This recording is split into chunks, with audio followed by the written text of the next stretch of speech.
Сказка. Страшный ветер своим носит клубы грозного огня, а на грудь легла и душит хладнокровная змея.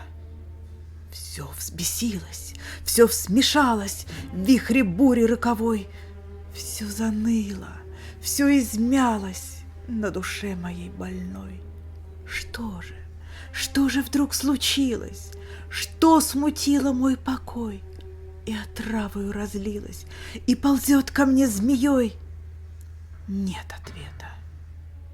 Только хитро подбирается ко мне гадкий Боров и с улыбкой дарит счастье в тишине. Счастье!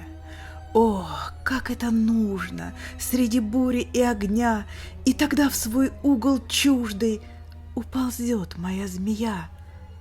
Я забылась, безмятежным видится среди мрака мне счастье. Боров толстой лапой мое сердце дал змее.